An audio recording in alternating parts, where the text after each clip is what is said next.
evening, ladies and gentlemen. My talk is about Transdermal Testosterone Gel pre-treatment, the duration and improving outcome in patients with poor prognosis, that is Poseidon Group 3 and 4, a randomized controlled trial. I have nothing to disclose. We all know that poor prognosis patient undergoing IVF exhibits subnormal ovarian response, resulting in a higher IVF cancellation and lower clinical pregnancy. Among the various adjuvant regimes we are available, androgen supplementation improves clinical pregnancy and the probability of live birth in such a patient. Androgen, how does it act? It stimulates the early stages of follicle growth, increases the number of primary, the pre-antral and antral follicle. It increases the FHS receptor expression in glandular cell, which in turn lead to better oocyte yield and pregnancy rate. The study question for our listing was to compare the most effective duration of pre-treatment with Transdermal Testosterone Gel in improving IVF outcome using antagonist protocol in poor prognosis patient. How long to give testosterone gel? It was a prospective randomized controlled trial registered with the ICMR registry and started from 1st September 2021 to 31st August 2022 in a tertiary fertility center, and we recruited 100 poor prognosis patients. The inclusion criteria was Poseidon Group 3 and 4, from age including from 21 to 40 years, AFC less than 5, AMH less than 1.2, and exclusion was Poseidon Group 1 and 2. The participants were divided into 4 groups of 25 each by computer-based program. Group 1 was controlled. There were no pre-treatment given to Group 1. Group 2 received testosterone gel for 2 weeks. Group 3 received testosterone gel for 3 weeks. And Group 4 received testosterone gel for 4 weeks. This is how the patients were distributed. And each patient received 12.5 milligram testosterone once daily till the day of stimulation. The patient receives a starting dose of highly purified HMG 300 IU, and the dose was adjusted according to the response on ultrasound monitoring.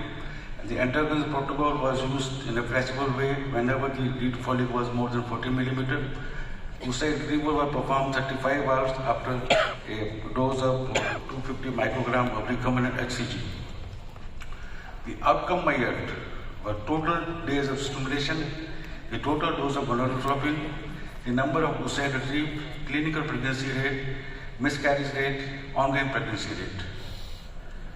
The definition used for various outcomes, all of us know the positive pregnancy test where the beta HCG level is more than 25, clinical pregnancy when you see by ultrasound visualization of at least one gestational sac with or without fetal heart, ongoing pregnancy rate whenever the pregnancy has completed 20 weeks or more of gestation.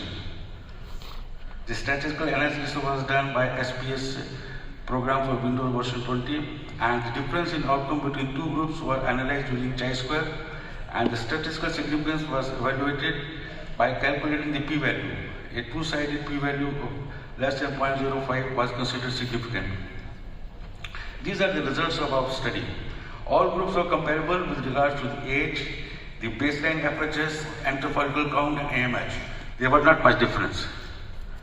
Only one cycle was cancelled in the control group because of lack of response to gonadotropin till day 5 of stimulation. The requirement of total days, that is in group 1 where no pre-treatment was given, was 9.68 days versus it was 8.95 days in group 4 which received testosterone gel for 4 weeks. It was statistically significant difference. Similarly, the total dose of gonadotropin was also higher in group 1 compared to group 4 where it was also statistically significantly different. Mean number of mature oocyte retrieved was also higher in group 4, which received pre-treatment for almost 4 weeks. This is the again graphical description of total number of days and total dose of gonadotropin in all the 4 groups. We compared the oocyte parameters and embryo transfer among the various study groups. We compared the oocyte retrieval, the mature oocyte, the fertilized oocyte, embryo transfer. When we compared group 1 to group 4, this was a statistically significant difference between the presence of incidence of the number of oocyte retrieved, the mature oocyte, fertilized oocyte and embryo transfer. Day 3 embryo transfer was done for all cases. The incidence of clinical pregnancy rate was 4.2%.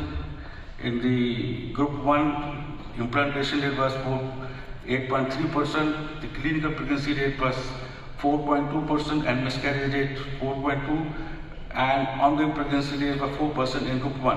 When we compare group 1 to group 4, there is a big difference in the incidence of all the parameters, but statistically it was not significant.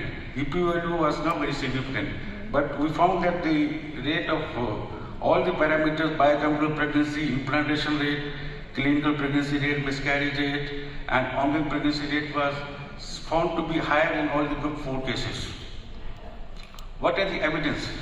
We had a similar study which was published in 2014 by Kim, who suggested ovarian features up to 2, 3 and 4 weeks of transdermal gel in poor responder, and he also found that the total dose of recombinant FHS administered was significantly decreased up to 3 to 4 weeks of testosterone gel compared to no testosterone.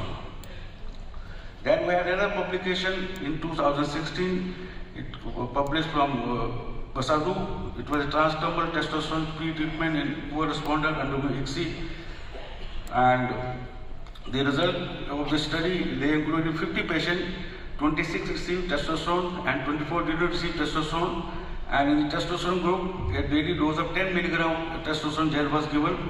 The total number of COC retrieved and the fertilization rate and the live birth rate, they didn't find any difference in the study. Again, in a study from Vietnam, published in 2017, they included 110 poor responder patients, and they found out the use of androgen gel before stimulating patient can improve the responsiveness of poor responder. And they measured the M2 oocyte which were collected, the number of embryo implanted, and the clinical pregnancy rate. All this was found higher when they were using the transdermal testosterone gel. Testosterone gel therapy for women with poor response, a meta-analysis of randomized controlled trial. This was a study published from Italy in 2019, and they concluded that the women using testosterone gel, they had a higher live birth rate, and M2 oocytes were also higher, and total embryo was also higher when they are using testosterone gel. So they say testosterone gel seems to be promising to improve the success of IVF on poor ovarian responder.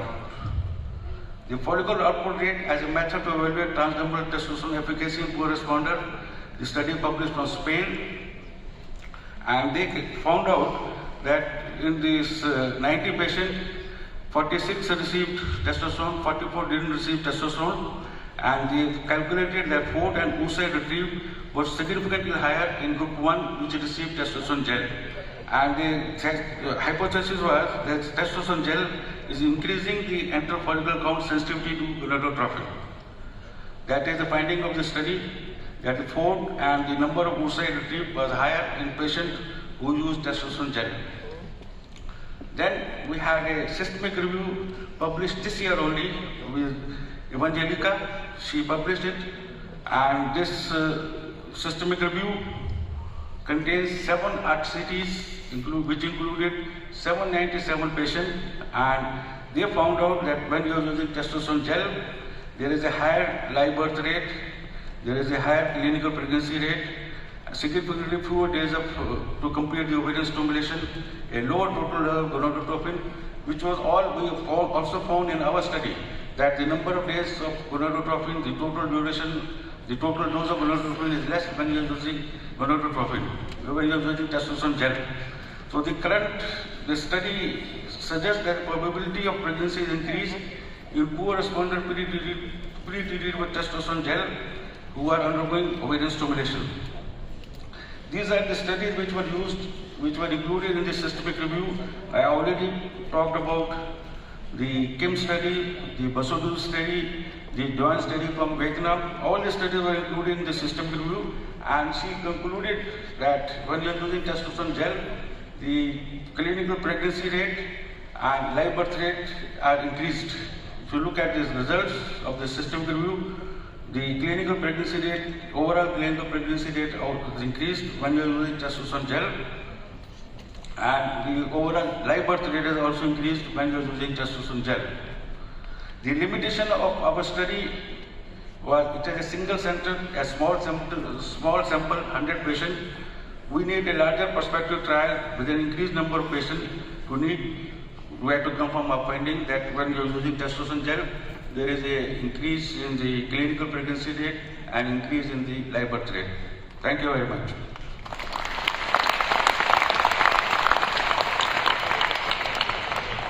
Dr. Mayal, thank you for your presentation.